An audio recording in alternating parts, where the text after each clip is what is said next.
not into music, don't enjoy it, could never learn an instrument, cannot carry a tune, but my brain is actually capable of just making so much incredible music on its own. And I never would have thought that.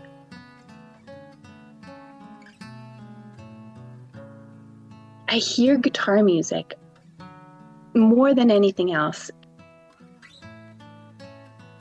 My dad, actually, who's really talented on the guitar, who lives in Canada, is always recording songs for me to play to our son so that he can hear his grandfather. So there's a lot of guitar music in my life right now. Some of it is real, most of it is not.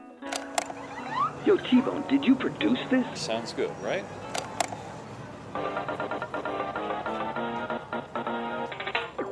I would just start hearing music, strange music as well, like the Mario Kart theme music, which I haven't heard in like 20 years. All of a sudden, I just heard it so clearly.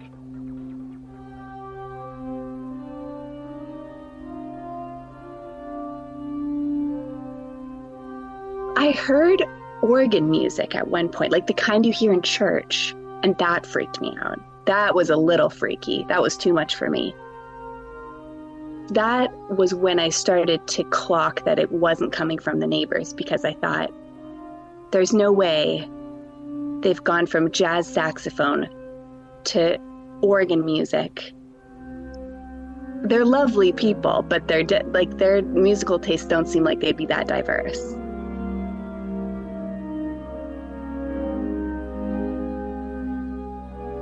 Honestly, I would prefer a podcast.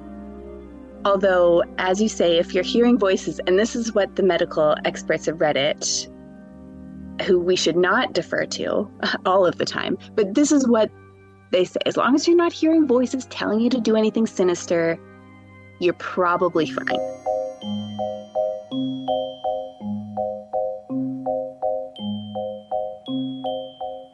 I'm Caitrin Innis.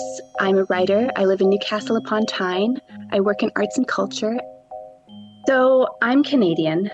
My husband is English, and we lived in Vancouver together for about a decade. And he is an academic. He came home one day and said, "How do you feel about moving to Newcastle?" And I thought he meant Newcastle, Australia. So I said, "Great, count me in." Turns out he meant Newcastle in the north of England, which is also great for very different reasons and fewer sharks.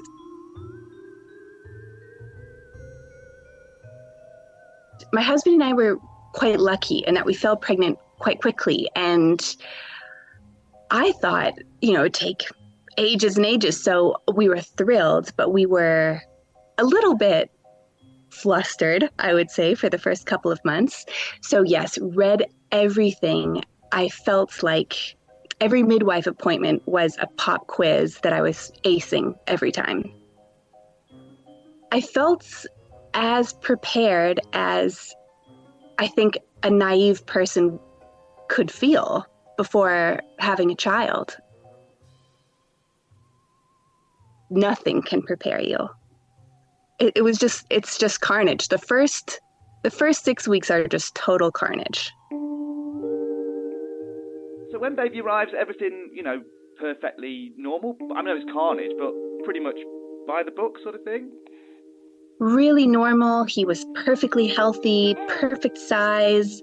Everything about him was just exactly what you would want, which was incredibly lucky.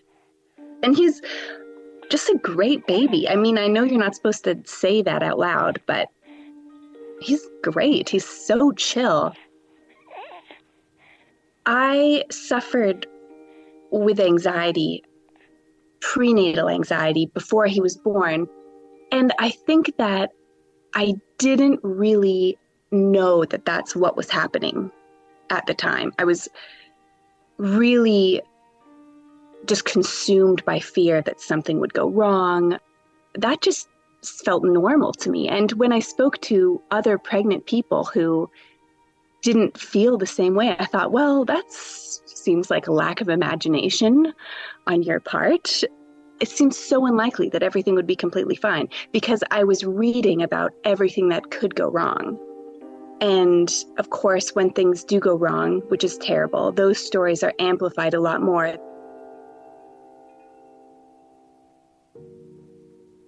So I spent the first few weeks after he was born telling everyone how great I was doing because I felt amazing. I wasn't tired at all. I had tons of energy. I was healing pretty quickly. I felt like Wolverine. I just thought, this is great. Maybe I'll have 4 more babies because this isn't hard at all. And then the adrenaline from birth wears off, and you start to get really tired, and your baby starts making a weird noise every once in a while, and the anxiety kicks in.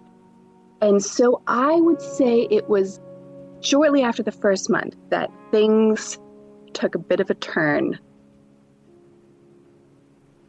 We had the white noise on all the time to help our son sleep, to the point where I just didn't even hear it anymore.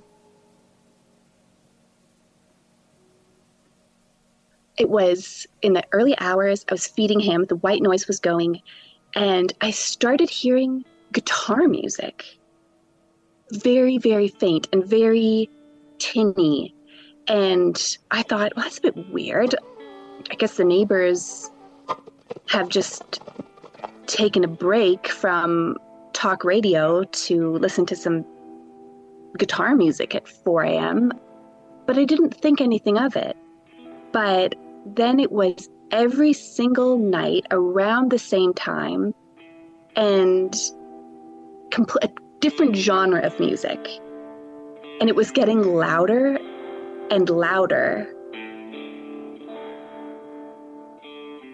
I thought, that's really weird that they are listening to such diverse music genres always at the same time. The tone of it was so strange. You say clanging metal sounds that your other guests experienced in the MRI. It was really tinny. That is what made me start to get a bit worried, and my husband couldn't hear it, and that made me extra worried. And I realized that when the white noise was off, if I switched off the machine, it would instantly stop. So I figured it was in my head, and that wasn't a great realization for me as someone who was anxious already. Realizing that I was hearing something that no one else was hearing, not great. I did what I think all of us do when we're experiencing something strange in our bodies. I got straight on Google, which I wouldn't recommend to anyone. It gave me 2 options. The first was that you're completely losing it. The second one was that it was musical ear, which can affect anybody at any time if you're surrounded by sound or you hear a repeated sound that has no pattern. Breast pump, for example, a lot of women report that they hear music in their breast pumps. It can be white noise. If you live next to a busy highway, your brain just makes something up for you. And if you're very tired or very anxious and your brain is working overtime because you're hypervigilant trying to keep a little baby alive, your brain is just working overtime to try to fill in all of these little gaps.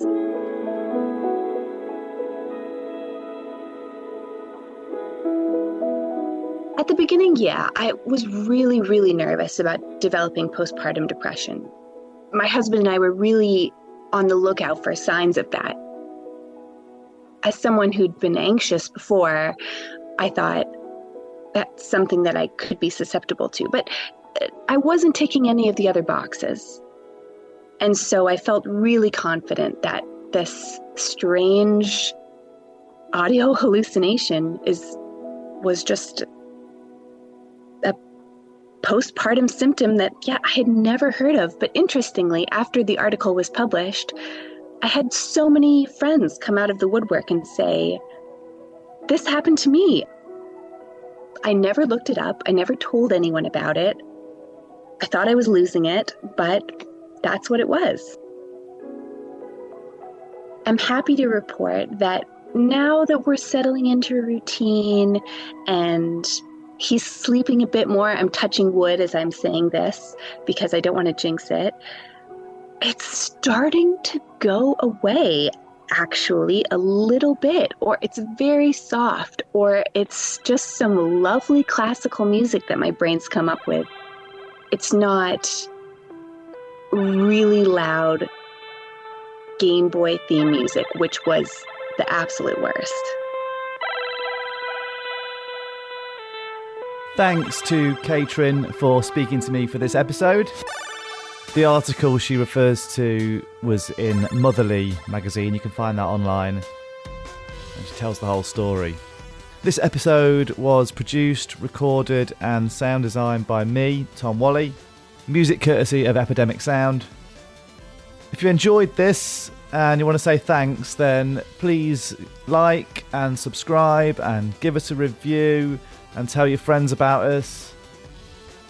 And also maybe buy some merch. If you go to tbone.productions, we've got some rad Sounds Good Right merch. I think you'll look good in it. Thank you for listening. Yo, T-Bone, did you produce this? Sounds good, right?